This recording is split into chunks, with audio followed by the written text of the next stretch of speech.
Pokemon X and Y are games that I've never played before, but I've always heard the reputation that they're really easy. So I thought to myself, can I do a Nuzlocke in Pokemon X in one stream? I also might as well use a type that I've never used before. So this is my attempt at a hardcore Sleeplocke of Pokemon X using only Psychic type Pokemon. If you don't know what a Sleeplocke is, here are the rules. It combines the Hardcore Nuzlocke rules shown on the screen now, as well as the additional rule that I must complete this challenge in one stream. This means that I can't go to sleep, and I cannot end the stream until I beat this challenge. Pokemon X offers us a pretty wide selection of Psychic types. However, a lot of them are found on the same route, so we won't be able to catch all of them. The starter for this challenge is going to be Fennekin, who eventually evolves into Delphox. In this generation, we have a pretty unique typing of Fire and Psychic, so we have a good type matchup against the first gym leader. After defeating the Skater Girl for a pair of roller skates, we're able to challenge the first gym. Of course, by nature of being a Fire type, we deal super effective damage against Viola.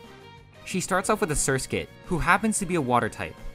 I use Ember on the Surskit since it's my most damaging move, and I managed to get a burn on it. However, she uses a Water Sport to lower my Fire type damage. I go for a Scratch next turn and bring her down to red health, as she hits us with a bubble that does a third of our health. She heals this turn, so we're able to get off a free Scratch. 2 more Scratches later takes out the Surskit, but we're left at half health. Luckily, Water Sport ends on the turn that Surskit faints, so 2 Embers deal enough damage to take it out. We get our first badge, but with a lot more difficulty than I expected. Now that we can leave Santaloon City, I finally catch myself a real Psychic encounter in Ralts. This one's female, so it's going to evolve into the Fairy-type Gardevoir. While the Pokemon is good, the nature is not good. We have ourselves a minus special attack nature, which is not what you want to see on a Gardevoir. Psychic types are primarily specially offensive, so having a minus special attack nature is absolutely a hindrance. Honestly, in Lumio City, I honestly spent 10 minutes just trying to figure out where I'm supposed to go, since this place is so big. Once I do make my way out though, I reach this palace where I can find another encounter in the grass on the side. Esper has a minus defense plus speed nature, which is honestly pretty good. After chasing around this Furfrou for a bit, we get ourselves a Pokeflute and wake up the Snorlax blocking our path towards Silage City. This gets us access to the next couple of areas where we can find some more encounters. I catch an Abra with a minus speed nature, as well as a Meditite with pure power. Man, this game really doesn't like fast Pokemon. I can also get an Inkay on Route 8 by Repel manipulating. This means that by leading a level 15 Pokemon, I'm guaranteed to encounter a level 15 Inkay. However, there are Absol on this route, and usually Abra is faster than the Absol, but since mine has a minus speed nature, this one Absol managed to outspeed us and take us out with Quick Attack, resulting in our first death already, not even in a gym battle. Now, I actually wasn't too angry about this death because I plan to sack Abra at some point. We aren't able to get our hands on an Alakazam, and there are much better Psychic Pokemon than Kadabra. I made sure to learn from my mistake and switch into a faster Pokemon before running, so when I encountered the next Absol, I made the switch and... This game really does not want me to succeed, man. Eventually, I do find myself an Inkay that has the contrary ability. It has a pretty bad minus defense nature, but considering what I had to do just to get this thing, I'm not gonna complain. In the cave near Ambret Town, I come across a Lunatone that's just a pain to catch.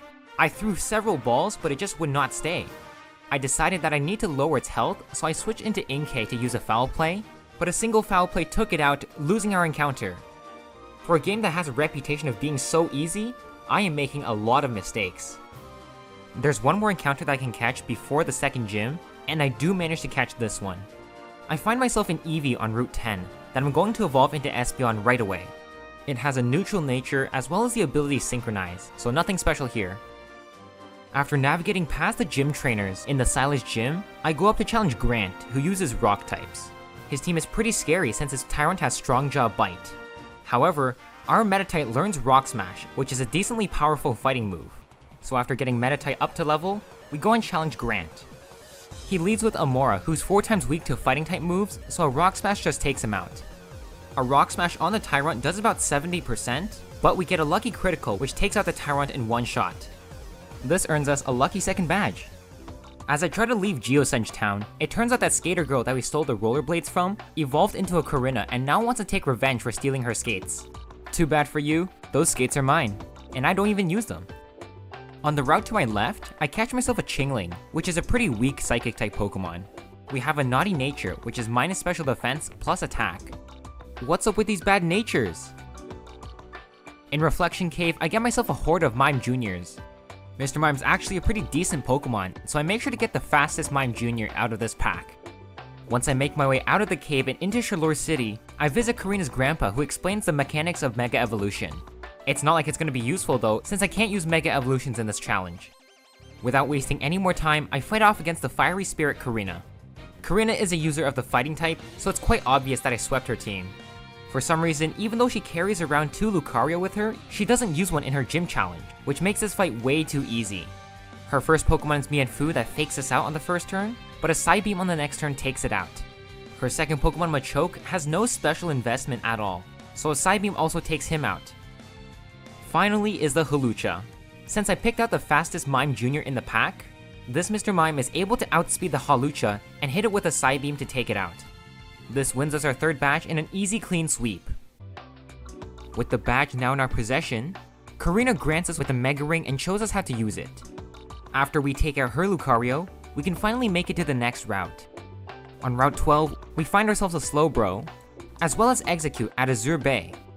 Slowbro has a minus special attack nature, which is obviously not the best, and Execute has a neutral nature, which I'll definitely take. After prepping my Pokemon and giving items to each of them, it's time to challenge Ramos, our favorite grass-type gym leader. And why is he our favorite, you might ask? Because he's so easy. I start with Gardevoir to deal big damage as Jumpluff goes for an Acrobatics. Leftovers heal me some health, so I go for a Confusion to take out the Jumpluff. When Go-Go comes in, I stay in to deal some damage, but a Bulldoze brings me down into critical hit range, so I need to switch out. I bring out Malamar, who learns Aerial Ace by TM, as Ramos goes for a heal on the Go-Goat. I hit Aerial Aces on the Go-Goat to deal big damage, as he uses a Bulldoze to try and slow me down, but Contrary raises my speed instead. A second Aerial Ace gets a critical hit to take out the Go-Goat. He finally sends in his last Pokemon, Weepinbell, who goes down to a simple pluck, earning us our easiest 4th badge. From a gym battle like this, I now understand why X and Y has a reputation of being so easy. After Ramos, the game brings me to Lumio City, where I get lost for a second time, but having the gym smack dab in the middle inside the Eiffel Tower makes it pretty easy to spot. After completing some Pokemon trivia, I make it up to the elevator to Clement, the electric-type gym leader. Now Clement is a primarily special attacker, but all of my Pokemon have pretty high special defense, so taking out his Pokemon isn't too big of a problem. Since most of my Pokemon have big offensive stats, a single Psychic takes out the Emolga. He then sends out his Magneton, who takes a lot of damage to critical Psychic as he sets up an electric terrain.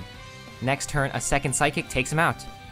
This just leaves him with Heliolisk, who doesn't have the same bulk as Magneton, so I hit him with a Psychic that does 2/3 of his health. He hits back with a Thunderbolt and does more than half of my health, but a Berry brings me back up to a healthy range. Next turn, another Psychic takes him out, winning us our 5th badge. Professor Sycamore asks us to meet a man called Lysander at the Lysander Cafe, and if his haircut doesn't scream villain to you, then I don't know what does. His hair is on the same level as Yugi from Yu-Gi-Oh! Proceeding to Route 14, we have a skirmish against one of our 60 million rivals, but this battle passes quite easily. This gets us to our 6th gym without much problem in the way. Now, does anyone know anything about this gym leader? I feel like Gen 6 has the most forgettable gym leaders. I don't know anything about her other than the level cap is level 42. That's all I've learned from playing this game. Her starting Pokemon is a Mawile that only knows Dark moves and Iron defense, so I decide that I want to start this battle with Mr. Mime. Since I am faster, I use the first turn to set up a Reflect as Mawile goes for a Crunch. On the next turn, I go for a Light Screen and Mawile sets up an Iron defense. Perfect. I set up an Encore so that it's stuck using Iron defense, and I switch into Medicham to take out the Mawile. Medicham learns Poison Jab by TM, so it takes out the Mr. Mime in a critical hit. Sylveon is her last Pokemon, and Sylveon is known to be bulky, but not physically, and especially not to Poison-type moves, so a Poison Jab takes it out, winning us our 6th badge. With the Fairy Badge neatly tucked away in our pocket, we take a field trip to the Pokemon Factory, and we gotta remove Team Flare who's taken over the building. Once we do so though, we get access to the Move Relearner, so we can relearn moves at any time if we wanted to. After resolving an issue with Team Flare in the Frost Cavern, I catch myself one of my final encounters in Jinx. However, she doesn't quite last too long because while I was fighting this trainer in the Anastar gym, I switched her in on an Executor to use her Ice typing to our advantage, but Executor goes for a Wood Hammer, taking us out, getting us one more on the death counter. That should have been a completely avoidable death, but most Psychic types don't have physical defense, so I really couldn't have expected much. But anyway, now that we reached the end of the gym, it's time to face against Olympia, the Psychic type gym leader. She starts off with a Sigilift, so I use a simple Thunderbolt to take her out. When she sends out Meowstic, I use Light Screen to reduce the damage that she does to us, as she sets up a Calm Mind to raise her special defense. I then switch into my Dark type Malamar, as Meowstic goes for a Shadow Ball, raising our defense due to Contrary. She goes for a second Calm Mind, but it doesn't raise physical defense, so a Night Slash does almost all of her health. Since Night Slash always brings her down to low health, we're just burning through her potions. Once she runs out though, she uses a Shadow Ball, bringing me to yellow health, but a berry brings me back up to a healthy range. My next Night Slash then takes out the Meowstic. Finally, her last Pokemon is a Slowking, who's mainly specially bulky, so a single Night Slash does take her out in a critical hit. This wins us a pretty easy 7th badge, since we do have a Dark type on our team. After defeating the gym though, we receive a message from Team Flare on the Holocaster, with Lysander saying that they want to revive some weapon. This quite obviously doesn't sound too good, so I make sure to fly back to Geosenja Town and check out what's going on. It turns out that in the Lysander Cafe, their back shelf is hiding a secret underground lab, kinda like in Cloudy and a Chance of Meatballs. I've always wanted one of those as a kid, so seeing this in a game is pretty awesome. Man, times were better when that movie was popular. But down here, we're encountered with a puzzle set that we have to navigate through. But at the end of it all, it turns out that everything we did doesn't matter. The ultimate weapon was still activated, causing a giant spiky thing to appear out of the Geosenja Town floor. We're asked to investigate it, so we head underground into the Team Flare's secret hideout. Here it's revealed to us that the ultimate plan was to use the power of Xerneas to destroy the world, and Lysander was gonna do it whether or not the world liked it, so it's up to us to stop him. First, we free the captivated Pokemon, but then we're challenged by Lysander with some pretty wacky gizmo. I guess you wear whatever makes you comfortable in your skin. He starts his challenge by using a Mean Shao. Since I'm a full team of Psychic types, I didn't really think too much of it. I start with Medicham since I have Zen Headbutt, but Mean Shao outspeeds us and hits us with an Acrobatics. Definitely something I overlooked. Luckily, I survived on 13 health for Zen Headbutt to take him out. This causes him to bring in Honchkrow, the bane of my existence. It's a Dark type, so it's super effective against my Psychic types, and its Flying typing also makes Medicham's Fighting typing useless. I switch in Mr. Mime on what's luckily to be an Aerial Ace, and a Thunderbolt takes out the Honchkrow. He then sends in his Pyroar, who knows both Fire Blast and Dark Pulse. But since I know that Mr. Mime is a Fairy typing, it means that Fire Blast is going to be the higher damaging move. I switch into Slowbro to take the Fire Blast, and the Surf next turn takes out the Pyroar. This baits in his Gyarados, who can Mega Evolve into a Mega Gyarados. Since Mega Gyarados gains the Dark typing, I decide that now would be the best time to switch into Gardevoir and use Moonblast that would be super effective against the Dark type Gyarados. On the turn that I send in Gardevoir, Gyarados Mega Evolves and goes for an Outrage, but since we are a Fairy type, it doesn't do any damage. I use a Moonblast fully expecting to kill, but it only does 2/3 of his health. He retaliates back with an Iron Head and takes out Gardevoir. I had absolute confidence that Gardevoir here could take out the Gyarados, but I guess that's what happens when you have a minus special attack nature. I send an Espeon to finish the job, and a Dazzling Gleam finishes off the Gyarados. This reaction that Lysander has is the exact same reaction that I had when I realized that Gyarados gets a special defense boost to 130 base stat when it Mega Evolves. I know, right? It's so frustrating to lose a Pokemon to a mechanic that you've never played before. But I guess that's on me, since Mega Evolutions have been out for 8 years now. Oh well, that's another one dead. Also, Delphox died to a random trainer in the water, so don't ask. With Team Flare defeated, we come across Route 17, where we have 2 rival battles in a row, with the first being Shauna. Her first Pokemon is a Delcatty, who easily goes down to a Psychic, so no problems here. She then sends in her Grass Pokemon in Chestnut, so I send an Executor to counter her Grass type. She can only use Seed Bomb to damage me, so a couple of Psyshocks takes out the Chestnut. And this brings in her final Pokemon, Goodra. Since Goodra has a Poison type move, it would be super effective against Executor. On the turn that I switch in Espeon, she gets a critical Sludge Wave, which brings me down to half, but I'm still not in range to die yet. I go for Dazzling Gleam, which does about half health, and Goodra gets a critical Earthquake to take out Espeon. I said I wasn't in range to die, but I was to a critical hit. That's 7 deaths already. I send in Medicham to use a High Jump Kick and take out the Goodra. This gets us the win over Shauna, but at the cost of another Pokemon. The other two rivals were defeated quite easily, so we're on our way to the 8th gym leader. Before we can fight Wolfric, we find ourselves in the Winding Woods, where we catch ourselves a Gothorita. She has a minus attack plus special defense nature, which is one of our first good natures. The fight with Wolfric passes pretty easily. He starts off with an Abomasnow, so I start with Medicham, who gets Fire Punch from the move relearner. Fire Punch of course takes out the Abomasnow with one hit. His next Pokemon is Cryo, who also goes down to a Fire Punch. And I switch into Slowbro when he sends out Avalugg. Somehow, Slowbro learns Flamethrower, so 2 Flamethrower is all I need to take out the Avalugg, winning us our final 8th badge. With all of the badges in our possession now, it's time to navigate through Victory Road. There is one important battle with Serena that happens, so let's see what's going on. She starts with Meowstic, but an easy Shadow Ball from Gothitelle takes it out. Wonderful. Next is Greninja, who wants to go for Dark Pulse. I switch into a Mr. Mime, and a critical Dark Pulse takes out Mr. Mime. Oh great. High Jump Kick from Medicham takes out the Greninja, and then she sends in Altaria. I then switch in Slowbro to take out the Altaria with a Psychic. This brings in her Absol, who simply goes down to a Superpower. Her final Pokemon Flareon also goes down to a Superpower. This defeats Shauna in a pretty horrendous battle.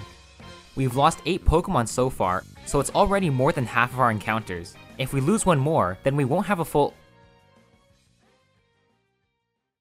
Yep, that's what I get for speaking too soon. This means that while I'm entering the Elite Four, I'm only gonna have a team of 5 Pokemon. It's gonna be a tough task, but if anyone can do it, it's gonna be me. Since I lost all of my hard hitters, the only way I can beat these Elite Four members is by using setup moves. But it's gonna be difficult to find a method for all 4 members, so let's see how this E4 goes. The first opponent is Malva, the Fire Specialist. I start the battle by using a Charm on the Pyroar. This reduces the amount of damage it can do with Wild Charge. I switch into Slowbro, who has Calm Mind to sweep this team, and I start setting up to +4. Once I have enough special attack boosts, Scald becomes strong enough to take out her entire team. First is a Pyroar who goes down to a Scald, and her second Pokemon Chandelure also goes down to a Scald. Next she sends out Talonflame, who also goes down, and her final Pokemon Torkoal goes down to a Scald, getting us the victory over the first Elite Four. 1 down, 3 to go. The second member, Seabold, has a similar but different strategy. I start with Chimecho to go for a Light Screen and reduce their damage. I then switch into Gothitelle and set up +2 Calm Minds. Thunderbolt is now strong enough to take out most of his team. Clawitzer goes down to a Thunderbolt, as well as Barbaracle. Then does the Gyarados, but we didn't really need the +2. Finally, he sends in Starmie. He tries going for a Light Screen to reduce the damage, but after tanking a Surf, another Thunderbolt takes out the Starmie, winning us over Seabold. 2 down, 2 to go. Against Drazna, the Dragon member of the Elite Four, the plan is nearly identical to Seabold, just using Psychic instead of Thunderbolt. Set up Light Screen with Chimecho, switch into Gothitelle, and then Calm Mind Sweep. I tried to play it safe by going for a rest instead of just killing this Dragouge with Psychic. This was a mistake because I planned to Chesto Resto, giving Dragouge 1 extra turn to poison me, and of course, it does. This means that when I kill the Dragouge, the Altaria can stall me out by constantly healing herself with potions. So by the time I take out the Altaria, I'm dead to an Air Slash from the Noivern. Luckily, I do have a backup plan, and I'm not proud of it. It's called Slack Off, Protect, Toxic Stall. I Toxic the Noivern, and I Toxic Stall it till it dies. I gotta do the same for the Druddigon because Gothitelle isn't set up, so I hit the Toxic, and I stall it till it dies. I thought I could escape the Toxic Stall strats by playing a generation that's not Gen 7, but I guess Toxic Stall will always haunt me. Anyway, that's 3 down, 1 to go. The final member, Wickstrom, is on a whole nother level of difficulty. Steel types inherently resist Psychic type moves, so my main plan was to Superpower Sweep with Malamar. Again, as always, I start with a Screen to reduce the damage, and then I Thunder Wave the Klefki to reduce its speed. I then switch into Malamar and Superpower twice to take out the Klefki. So now I'm at +2 defense and attack. But he sends out Scizor next, who outspeeds and can kill us with an X-Scissor. I have Fire Punch on Medicham, so I switch her in as he goes for an X-Scissor, dealing about 2/3 of my health. I check my speed to make sure that I outspeed and kill with a Fire Punch, but he goes for a Bullet Punch and gets a critical hit, taking out Medicham. What a perfect time to crit for you. Thankfully, I did keep Flamethrower on Slowbro, so I tank an X-Scissor and then I take out the Scizor. When Probopass comes out, I switch back into Chimecho to reset the screen. Then I swap into Malamar and take it out with a couple superpowers. He sends out his Ace Aegislash, but since Probopass has Sturdy, I'm at +2 attack and a Night Slash takes out the Aegislash, winning us against all of the Elite Four. There is now one last obstacle in front of us before we can call ourselves Miss Kalos. I know Antler Boy claimed Miss Alola and Miss Unova, but we still have Miss Kalos up for grabs. As always, I start the battle with a Reflect to reduce the Halucha's damage output. I then switch into Gothitelle and I set up +2 Calm Minds and take out the Halucha with a Psychic. Her next Pokemon is a normal sized Gourgeist, but we take it out with Shadow Ball that I taught Gothitelle by TM. Tyrantrum is next, but it has no special bulk, so a Psychic takes it out pretty easily. We specifically put Energy Ball on Gothitelle just for this Aurorus so that it can die one shot. Her second last Pokemon is Goodra, and it's pretty tanky, so it takes a Psychic to about half health as it hits us with a Dragon Pulse. Our next Psychic does take her out though. Finally, she sends out her last Pokemon, a Mega Gardevoir. This is a make or break moment because Mega Gardevoir has Shadow Ball and boosted offense. If we don't take out the Mega Gardevoir, then she's absolutely gonna sweep our team because she has super effective moves against all of our Pokemon. I go for the Shadow Ball and I pray it kills. And just like that, the run is over. I came pretty close too. The last Pokemon on the 18 HP. We lived on 18 HP. This means that we survived the hit, and we can take out the Gardevoir with our next Shadow Ball, winning us this challenge. What a roller coaster of emotions, and what a challenge. This Nuzlocke was so fun to do, and the fact that I completed it in under 10 hours just makes it so much better. Looking back at what I've just completed, this challenge seems a lot easier now, and that's mostly because I made so many mistakes. While Psychic types are very good, it's important to keep in mind that they don't have the bulk of regular Pokemon. With that being said, I also didn't play too optimally, so it's probably best that I always do my research in the future. If you enjoyed this video, please don't forget to like and subscribe, and leave a comment on what you would have done. The challenge that I'm working on right now is quite difficult, so it's taking a while to get it completed. So until next time, thank you for watching.